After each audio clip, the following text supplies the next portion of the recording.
On October 16, 2010, two male SCU students were trying to help law enforcement officers find their way to a party to help a distressed female. But the situation quickly flipped on them. Here is one of the victims to tell their side of the story.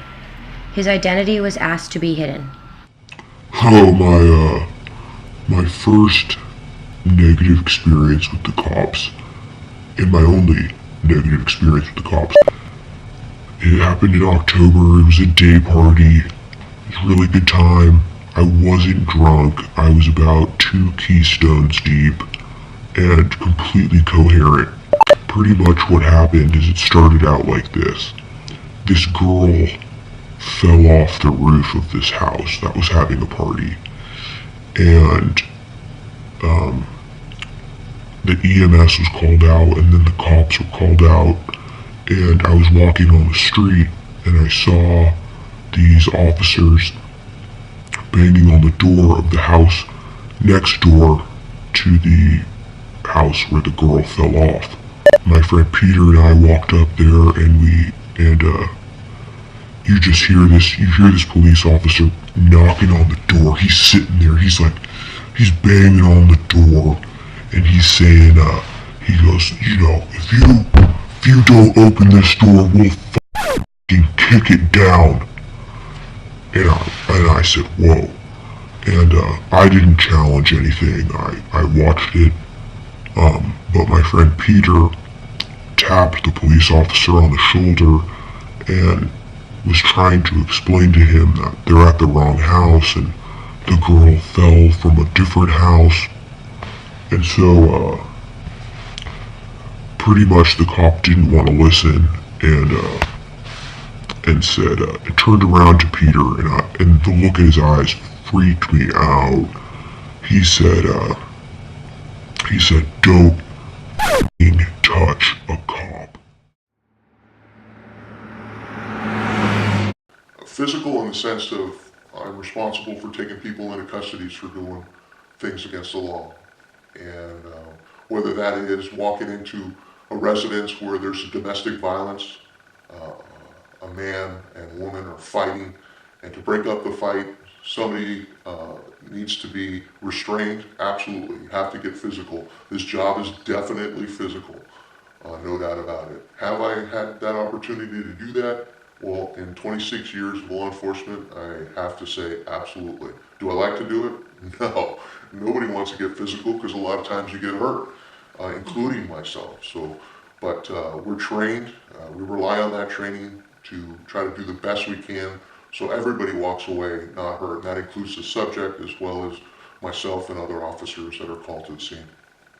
Next thing I know, Peter's being handcuffed on the ground, and I asked this other female cop what was going on, and she wasn't really having it with me, and I finally said, what is it that Peter did that that really made you guys do this? Because we were clearly trying to help you. And next thing you know, I'm in handcuffs and I'm being tackled, and it's all happening to me too. We have levels of force. Understand this, Gianna, that the levels of force, it's a progress that we go through, and it could happen in a matter of seconds. Walking into a situation, the first level is my mere presence.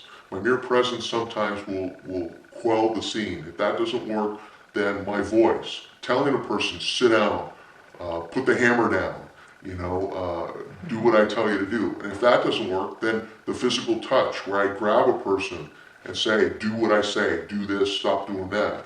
If that doesn't work, I have other tools that I'm trained with, mace, pepper spray, taser, impact weapon, which is an axe or a baton, all the way up to deadly force, which is the fire. Peter and I were both handcuffed, and we were going to be put into this vehicle, and right before this huge officer, 280 pounds at least, came up from behind and whacked my back with his baton, and and I was just shooken. And then I fell to the ground, and I was on the curb, and I hit my head, and my right temple area was bleeding. So obviously that's a one-sided story. It's a side of, I'm assuming, the student. I'm assuming that that officer or a group of officers were called there because there was a problem.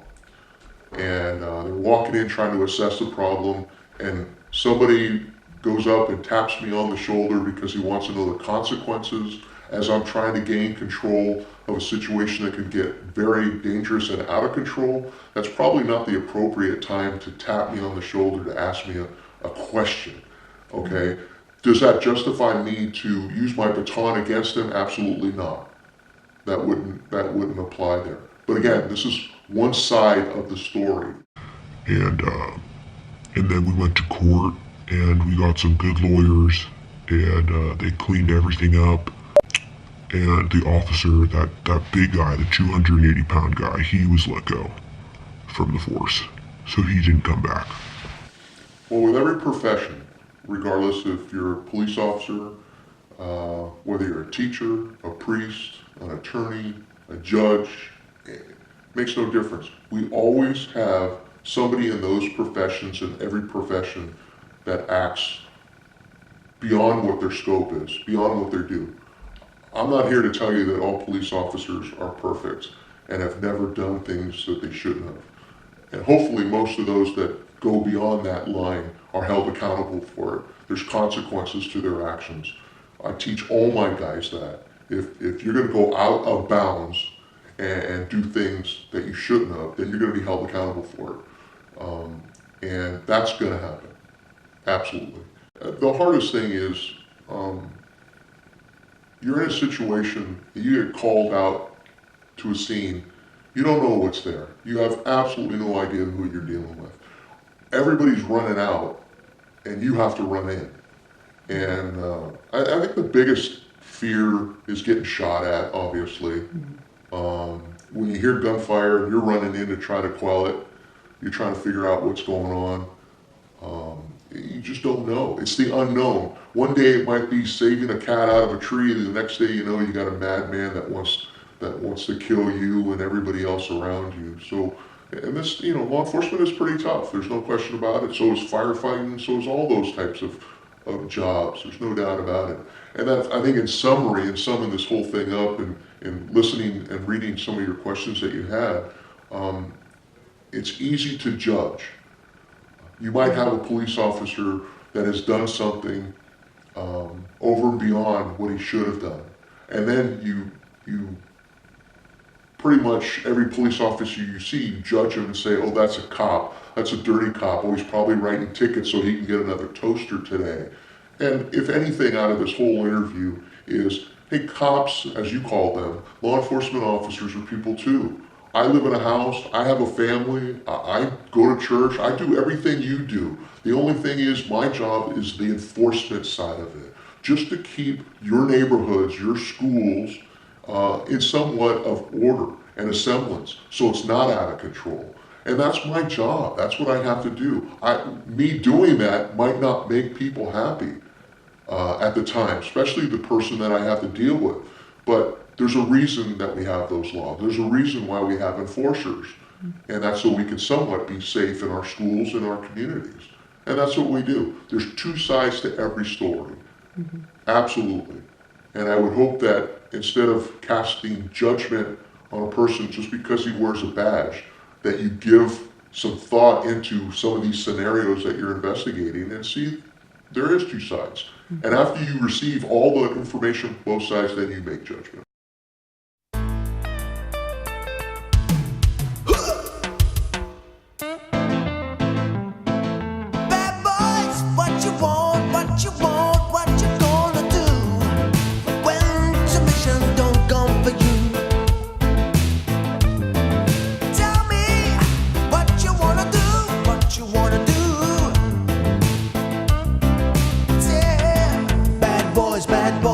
What you gonna do?